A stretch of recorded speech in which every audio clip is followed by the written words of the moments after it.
Welcome back, everybody. It's day 5 on the process of moving beyond mediocrity.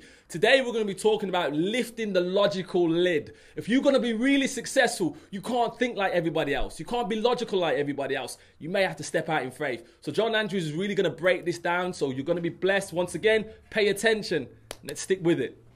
So we're going to chapter 5, which is one, that's a real challenging one I found. Lifting the logic lid. Yeah.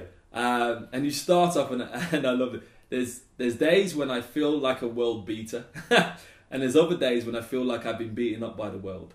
That's how I feel. Then you obviously go on to say, we can never allow how we feel to drive the agenda for our lives. Yeah. So it's not about how I feel about a situation that should determine the outcome. Absolutely. So explain that. Because obviously you're saying you have bad days. Logically, I don't feel like a world beater some days. I feel like... But then there's the other days that you do. But you probably have... I don't know, here's the question. Do you have more world-beating days when you was writing this? Or more, I've been beaten up by the world? And how did you overcome that? It's obviously the logic. I think today I have more world-beating days than being beaten up days. Yeah. And I think there are reasons for that. I think one of the primary reasons is I have intentionally tried to move beyond how I feel. Yeah. So if I go on feelings, I'll brush my teeth once a month. Yeah. Do you know? Yeah. As a boy, I couldn't wait to learn to shave, and then I hate it. Yeah. So absolutely, as you can tell. So if I went on feelings, I'd shave once a year. Yeah. Do you know? So feelings are weird and wonderful things. Yeah. Our feelings help make us part of who we are. Yeah. It's one of the unique aspects of our creation. The danger with feelings is if we allow them, they'll drive us. Yeah. They'll control us. So I don't feel like going to work. I don't feel like kissing my wife. Yeah. I don't feel like taking my kids to the park. Yeah. I don't feel like walking the dog. Yeah. Listen, take a number, Johnny. We've all been there. That is life. Yeah. But then if I let those feelings dictate to me, my marriage collapses, my kids will hate me, the dog will be messing all over the house, and nothing gets done. Yeah. At some point we've got to actually move to a place where truth or values or beliefs drive feelings. Yeah. And not the other way around. Explain that. Well, if feelings dominate, then my beliefs submit to how I feel. Right. Whereas if my beliefs dominate, they boss how I feel.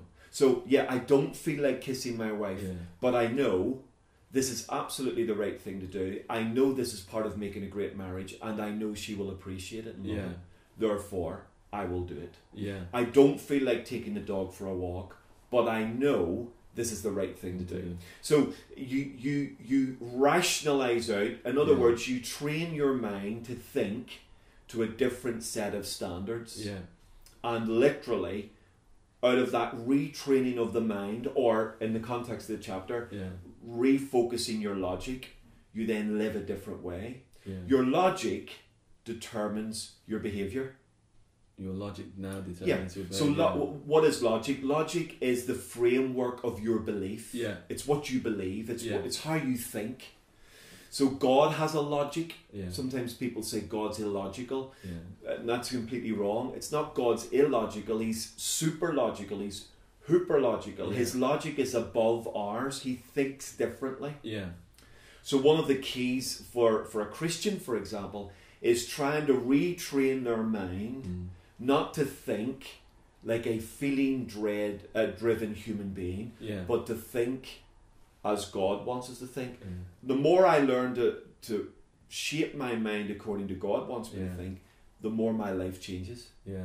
So logic is the key to our belief, to our behaviour, and to our actions, really. Yeah. Because there's one great bit you taken from the Bible about Peter stepping out of the boat. Yeah.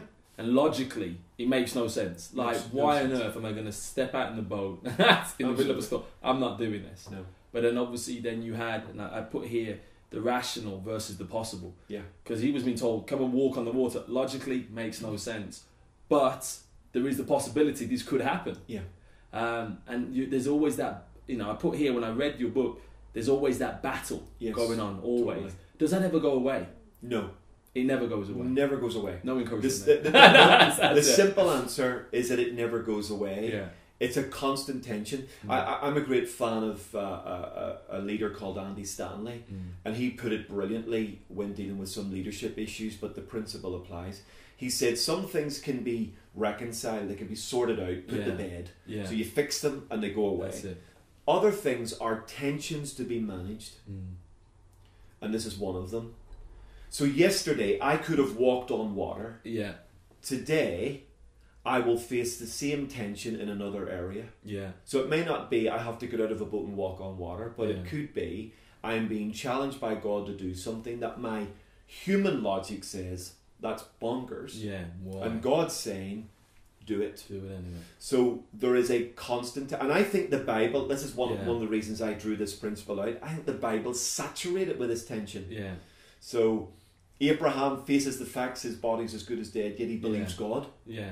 I'm still going to have a child. Absolutely. No, 90 years old. Peter knows as a fisherman, this can't work, and yet he hears the word come. Yeah. So it's that constant tension, and again, if we settle it as an ongoing life tension, that regardless how well or how badly we're doing, it's going to move up and down a scale constantly, then it helps us actually deal with it. I think that it's an ongoing tension of life. Excellent. And just on that point, so the people who do move past mediocrity are those that say, okay, logically it makes no sense, but I believe the possibility, I'm going to do it anyway. Absolutely. And the great ones are those who think like that on an ongoing way.